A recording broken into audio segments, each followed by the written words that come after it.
L'armée française a toujours fait les choses un peu différemment des autres pays. Et là où beaucoup de grandes puissances de l'époque vont adopter une variante de la mitrailleuse Maxim, la France va choisir un design très différent. Benjamin et Andrew Hotchkiss sont deux armuriers américains très talentueux et leur domaine de prédilection, c'est le design de munitions, en particulier pour l'artillerie. Andrew Hotchkiss est à l'origine de nombreuses avancées dans le domaine. Malheureusement, il décède jeune en 1858. Durant la guerre de sécession, Benjamin Hotchkiss se constitue une excellente réputation et une grosse fortune, mais avec la fin du conflit, l'armée américaine se désintéresse de l'armement et il risque de faire faillite. Hotchkiss va donc se tourner vers l'Europe, un continent bien plus belliqueux.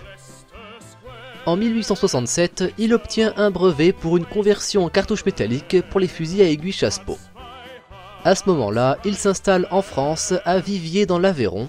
Il y fabrique des armes, juste à temps pour la guerre franco-prussienne de 1870. Après la défaite, il est autorisé à rester en France, et il déménage pour y établir une armurerie à Saint-Denis. C'est ici qu'il y fonde Hotchkiss et compagnie. Il y fera développer le canon rotatif Hotchkiss, qui se révélera être un énorme succès, le fusil Winchester Hotchkiss, arme qui intéressera en particulier la marine française, et sa conversion du fusil chasse-peau servira d'inspiration lors du développement du fusil gras. En 1884, un certain Lawrence Bennett rencontre Benjamin Hotchkiss par l'intermédiaire de son père. Il a suivi des études d'ingénieur, et après la mort de Hotchkiss en 1885, il prendra la tête de la compagnie. La société qui en découle, la société anonyme des anciens établissements Hotchkiss et compagnie, ou simplement Hotchkiss, va aussi embaucher un certain Henri Mercier, qui se verra attribuer le poste d'assistant en chef, assistant de Lawrence Bennett à la tête de l'entreprise. En Autriche, un officier sans histoire de l'armée austro-hongroise et armurier autodidacte, Adolf Ottkolek von Ujezd, met au point juste avant sa retraite, au début des années 1890, un design de fusil semi-automatique et de mitrailleuse, tous les deux fonctionnant par emprunt de gaz à piston. Il tente de faire vendre ses designs à Hotchkiss, mais ses armes ne sont pas encore vraiment fonctionnelles, en particulier dû à une manufacture de qualité moyenne et des problèmes de jeunesse de la poudre sans fumée. Cependant, Hotchkiss va quand même acheter ses designs pour une bouchée de pain, car en retravaillant le design, les prototypes de Ottkolek permettent de ne pas empiéter sur les brevets de Colt et Maxim, qui eux aussi travaillent sur les mitrailleuses. Le design de fusil est rapidement abandonné, mais en 1895, les premiers prototypes fonctionnels de mitrailleuses sont mis à l'épreuve. Le principal problème, c'est la surchauffe du canon. Il y a plusieurs manières de régler ce problème. Maxim le résoudra avec un réservoir rempli d'eau autour du canon pour le refroidir, et la solution plus contemporaine, c'est des canons facilement interchangeables, en restant raisonnables sur le volume de feu. Mais la solution de Hotchkiss sera un très lourd canon pouvant absorber beaucoup de chaleur. De plus, l'arme fonctionne par culasse ouverte, permettant non seulement d'éviter à une munition de rester trop longtemps dans une chambre trop chaude, mais peut aussi éventuellement refroidir le canon de l'intérieur. Le design de l'arme est globalement finalisé en 1897. De lourds anneaux en bronze sont ajoutés sur le canon pour augmenter la surface d'échange thermique. L'arme sera alimentée par des clips de 24 munitions, se présentant sous la forme de longues feuilles de métal où sont accrochées parallèlement les munitions. Elle pèse à elle seule sans le trépied dans les 23 kg, tire à la cadence raisonnable d'entre 500 et 600 coups par minute, et cette mitrailleuse, bien que nécessitant un outillage complexe pour sa manufacture, n'est pas composée de beaucoup de pièces et est simple dans son fonctionnement. L'arme peut être adaptée à des munitions de 6 à 8 mm de calibre, avec ou sans étui à bourrelet, et est une des premières armes automatiques à empreinte gaz. Les premiers clients seront la Norvège et en particulier le Japon. L'Empire japonais fabriquera une version sous licence, reconnaissable avec ses 7 anneaux de refroidissement. Les armes de Hotchkiss ont plusieurs avantages par rapport aux mitrailleuses Maxim.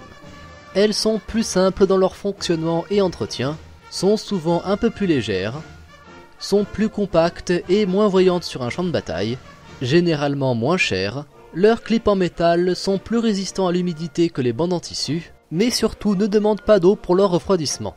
En 1900, l'arme est mise à jour, les anneaux de refroidissement sont maintenant en acier, et l'empreinte gaz est modifiée, étant jugée facile à encrasser. La France commande ses premiers Hotchkiss en 1901 pour des essais chez les chasseurs, la cavalerie et troupes coloniales. C'est ici que cette arme révèle un autre point positif, sa fiabilité face aux éléments extérieurs. Cette arme n'est cependant pas encore adoptée comme mitrailleuse standard, cet honneur revenant à la mitrailleuse APX 1905, et bien que dans son manuel d'armes est très similaire aux armes de Hotchkiss, elle est plus chère et plus compliquée à produire, et prend du retard à la manufacture. Cette mitrailleuse sera d'ailleurs remplacée par la modèle 1907 de Saint-Étienne, qui lui est très similaire. Lorsque la guerre éclate en 1914, la France possède environ 5000 mitrailleuses Saint-Étienne et seulement 600 mitrailleuses Hotchkiss. La France est en retard par rapport à l'Allemagne au niveau des mitrailleuses, dans le sens où elle en possède beaucoup moins et le niveau de l'entraînement n'est pas à la hauteur.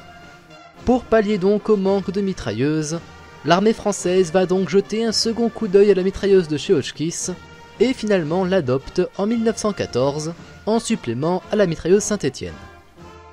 La mitrailleuse Hotchkiss modèle 1914 introduit plusieurs améliorations au design, notamment sur l'alimentation, le changement du canon, des modifications pour faciliter et rendre plus rapide la manufacture de différentes pièces. Le piston se voit lui aussi modifié et a maintenant une espérance de vie d'environ 90 000 coups, et la sécurité jugée inutile est retirée. Un autre problème trouvé est le problème de fiabilité des mitrailleuses Saint-Étienne avec la munition dite balle D, et en prévision la mitrailleuse modèle 1914 de Hotchkiss n'était censée devoir utiliser que la balle M, mais le problème fut réglé en 1915 avec la balle DAM pour amorçage modifié. La production en série de ces armes est très rapidement mise en place. Elles sont d'abord distribuées à la réserve et troupes de seconde ligne, et se verront diffusées dans l'ensemble de l'armée française dès 1916. Elles seront produites aux arsenaux de Saint-Denis, Lyon et Levallois-Perret. La Hotchkiss 1914 se révélera être une meilleure mitrailleuse que la mitrailleuse Saint-Étienne. Plus simple, moins chère et surtout bien plus fiable. Elle remplacera la mitrailleuse modèle 1907 en 1917. Bien qu'avec ses clips de 24 ou 30 munitions, les mitrailleuses Hotchkiss et dérivées offrent moins de volume de feu qu'une mitrailleuse à bande style Maxim. En revanche, ces clips sont très faciles à fabriquer, très solides, et rendent l'arme facile à recharger. Cette « famille de mitrailleuses » est souvent décriée comme étant inférieure à leurs contemporains. Cela est probablement dû à leur système d'alimentation particulier, mais sont en réalité d'excellentes mitrailleuses, fiables et résistantes aux éléments. Et même si elles n'utilisent pas de réservoir à eau, le très lourd canon de ce genre d'arme résiste suffisamment à la chaleur pour que la surchauffe ne soit pas un problème courant.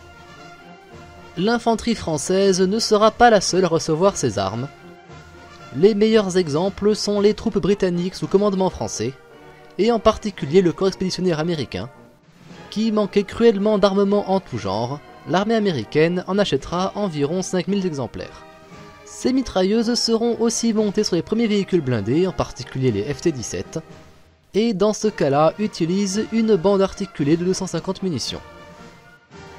Après la Première Guerre mondiale, au moment du remplacement de la munition de 8 mm Lebel, la priorité n'est pas vraiment au développement d'une nouvelle mitrailleuse lourde, et bien qu'elles seront mises à jour pour la munition modèle 1932N, elles serviront dans l'armée française jusque pendant la Seconde Guerre mondiale, dont elle restera la mitrailleuse lourde principale.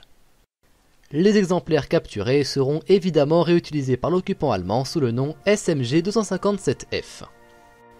Mais elles seront retrouvées dans tous les conflits du XXe siècle, et leur vrai remplacement dans leur rôle sera en 1952 par l'AAT-52.